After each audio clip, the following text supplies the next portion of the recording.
السلام علیکم ورحمۃ اللہ وبرکاتہ۔ اللہ تعالیٰ نے تمام اہل ایمان کو جہنم کی آگ سے بچنے اور اپنے اہل و عیال کو بچانے کا حکم دیا ہے۔ جنت اور جہنم دو ایسے کلمے ہیں جو دل میں بہت سارے شعور احساس کو جنم دیتے ہیں، کیونکہ مرنے کے بعد دوسری زندگی میں ہر انسان کی آخری منزل جنت ہے یا جہنم ہے۔ کم از کم ہر مسلمان کے ذہن میں اتنا تصور تو موجود ہے کہ اللہ تعالیٰ ایمان لانے والوں اور نیک عمل کرنے والوں کو آخرت میں انعام و اکرام سے نوازیں گے، وہ عیش و آرام کی زندگی بسر کریں گے۔ اسی عیش و آرام والی جگہ کا نام ہی تو جنت ہے، جبکہ اس کے برعکس ایمان نہ لانے والوں اور برے عمل کرنے اور دن رات اللہ تعالیٰ کی نافرمانی کرنے والوں کو آخرت میں اللہ رب العالمین مختلف قسم کے عذاب دیں گے اور وہ بہت ہی تکلیف دہ زندگی بسر کریں گے۔ عذاب اور عقاب کی اسی جگہ کا نام جہنم ہے۔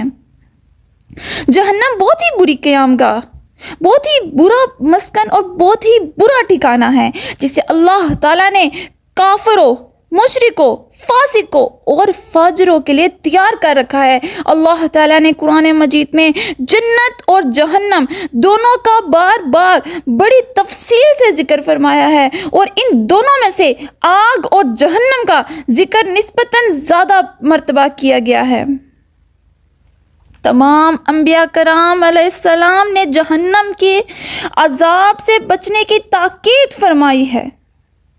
حضرت ابراہیم علیہ السلام نے اپنی قوم سے مخاطب ہو کر فرمایا، اور ابراہیم نے کہا کہ تم جو اللہ کو چھوڑ کر بتوں کے لیے بیٹھے ہو دنیا کی زندگی میں باہم دوستی کے لیے، مگر پھر قیامت کے دن تم ایک دوسرے کی دوستی سے انکار کرو گے اور ایک دوسرے پر لعنت بھیجو گے، اور تمہارا ٹھکانہ دوزخ ہوگا اور کوئی تمہارا مددگار نہ ہوگا۔ سورۃ العنکبوت میں آیت نمبر 25۔ حضرت ہود علیہ السلام نے اپنی قوم کے لوگوں کو یہی کہا، جیسا کہ اللہ تعالیٰ نے فرمایا سورۃ الاحقاف میں آیت نمبر 21 میں، اور قوم عاد کے بھائی ہود کو یاد کرو جب انہوں نے اپنی قوم کو سر زمین احقاف میں ہدایت کی، اور ان سے پہلے اور پیچھے بھی ہدایت کرنے والے گزر چکے تھے کہ اللہ کے سوا کسی کی عبادت نہ کرو، مجھے تمہارے بارے میں بڑے دن کے عذاب کا ڈر لگتا ہے۔ جہنم کے سزاؤں کا ذکر کیا جائے تو قرآن کریم کے حوالے سے کچھ ایسا ہوگا۔ سورہ یونس میں اللہ تعالیٰ فرماتے ہیں، پہلی بات یہ ہے کہ جہنم کو دیکھتے ہی کافروں کے چہرے کالے سیاہ ہو جائیں گے۔ سورۃ الفرقان میں اللہ فرماتا ہے، جہنمی عذاب سے تنگ آ کر موت طلب کریں گے لیکن انہیں موت نہیں آئے گی۔ سورۃ المؤمنون میں اللہ فرماتا ہے، جہنم کی آگ جہنمیوں کے چہرے کا گوشت جلا ڈالے گی اور ان کے جبڑے باہر نکل آئیں گے۔ سورۃ الاعلیٰ اللہ تعالیٰ فرماتے ہیں، جہنم کی آگ زندہ چھوڑے گی نہ مرنے دے گی۔ سورۃ الہمزہ جہنم کی آگ لوگوں کو چکنا-چور کر دے گی۔ سورۃ الہمزہ جہنم میں کافروں کو بند کر کے اوپر سے دروازے بند کر دیے جائیں گے۔ سورۃ الانبیاء جہنم میں کافر پھنکارے ماریں گے اور شور اس قدر ہوگا کہ کانوں پڑی آواز سنائی نہیں دے گی۔ سورۃ الدخان جہنمیوں کو توہڑ کا زہریلا کانٹے دار اور بدبودار درخت کھانے کے لیے دیا جائے گا۔ سورۃ ابراہیم میں اللہ فرماتا ہے، جہنمیوں کے زخموں سے بہنے والا خون اور پیپ نیز کھولتا ہوا پانی جہنمیوں کو پینے کے لیے دیا جائے گا۔ جتنی بھی میں نے آپ کو قرآنی آیات سے جہنم کی سزاؤں کا بتایا ہے، ان آیات کے علاوہ احادیث مبارکہ میں جہنم میں دی جانے والی سزاؤں کے بارے میں بعض تفصیلات سے پتہ چلتا ہے۔ جہنم کی گہرائی اس قدر ہے کہ اس کی تہہ میں گرنے والا شخص مسلسل 70 برس تک اس میں گرتا چلا جائے گا۔ جہنم کے ایک احاطے کی 2 دیواروں کے درمیان 40 سال کی مسافت کا فاصلہ ہے۔ جہنم کو میدان حشر میں لانے کے لیے 4